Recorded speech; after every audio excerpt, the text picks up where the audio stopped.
In this class, first section, we will discuss form and structure of poetry. In the next section, we will talk about language of poetry. You know this. There are three broad types of literature. These are drama, poetry, and prose. Poetry is a type of literature that is written in verse. That is, it is usually in lines known as verse. It simply refers to poems written in rhythmic patterns and lines.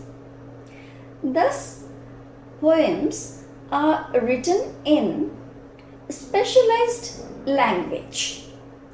The words are not usually used in ordinary sense of a word. They have a surface and deeper meaning.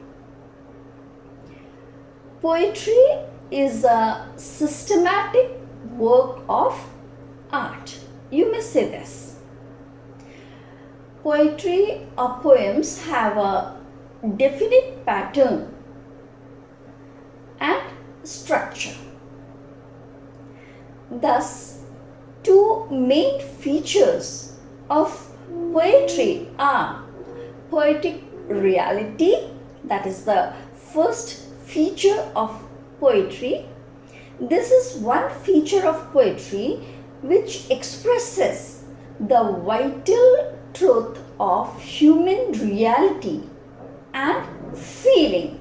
The vital truth of human reality and feeling. It is derived from the reality of inner experience and not the form of reality of everyday experience. Language. This is another important feature of poetry, and this is the dexterous and sophisticated way in which the poet manipulates the ordinary language.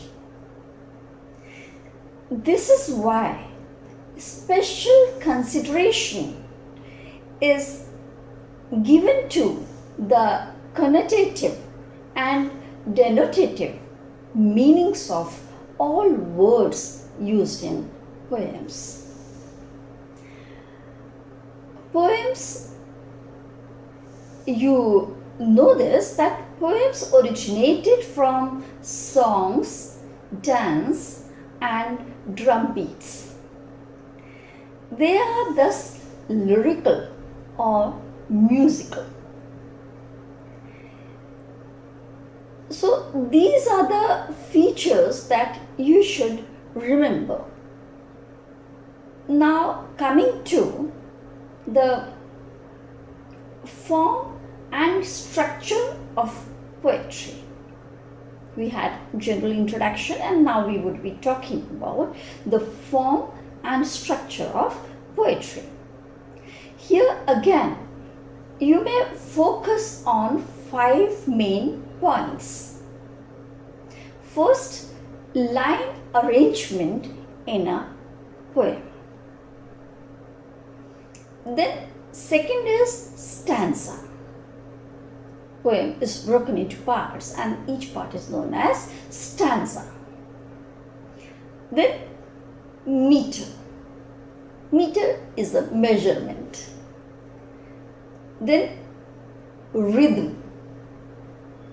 And the final 5th part is rhyme.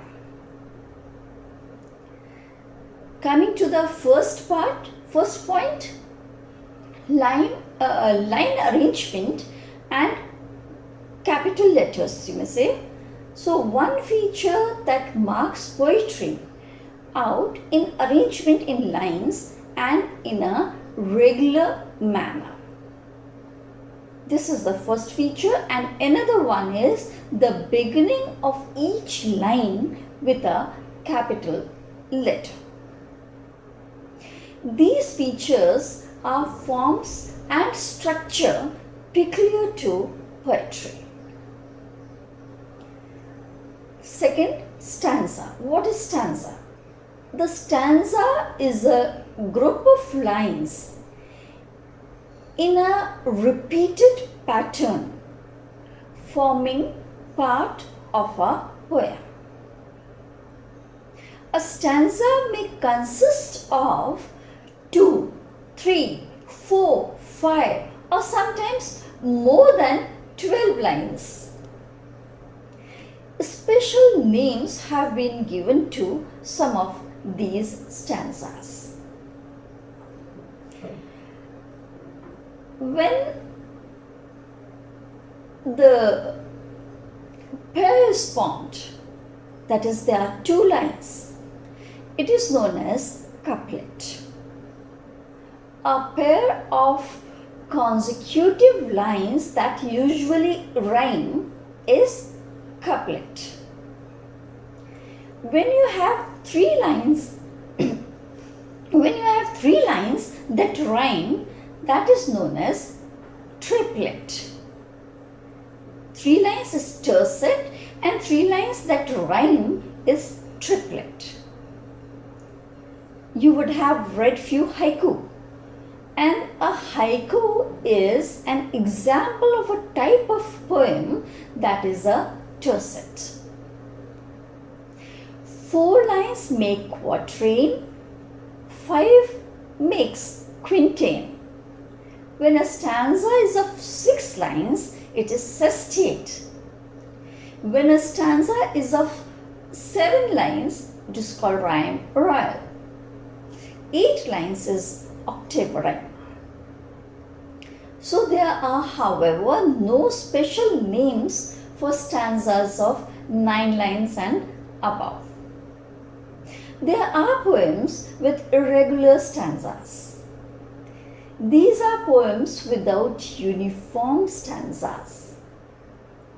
Some stanzas may be of 4 or 5 lines, while others may be 10 or more. This you understand. Now coming to the next point, meter. Meter refers to the pattern of accented or stressed and unaccented or unstressed syllables in a line. What is syllable? A syllable is a single unbroken sound of a word. You can refer to my previous class on language for more of this. I have explained stressed syllable, unstressed syllable. For now, a stressed syllable in English sounds louder, longer, clearer, and higher in pitch. Stress. Stress in poetry, stress means metrical accent. That is the stress placed on certain syllables in a line of a poetry.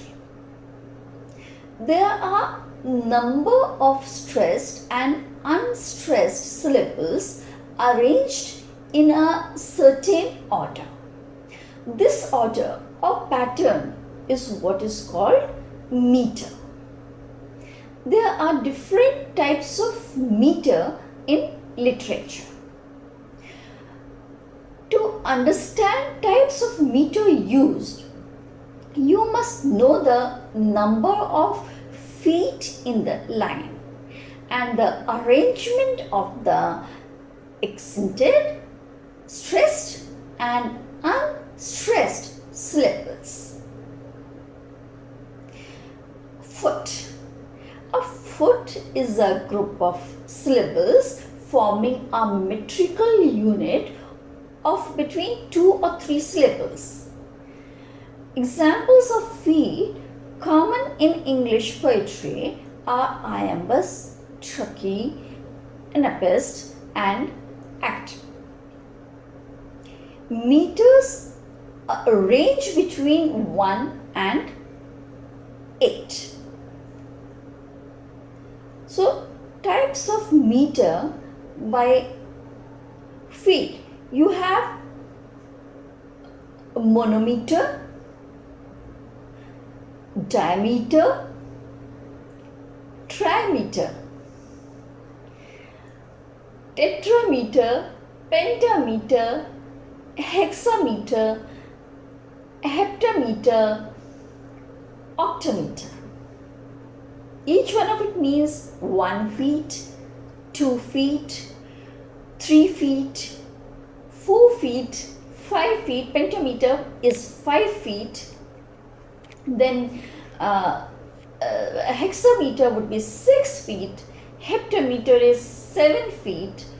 Octameter would be 8 feet.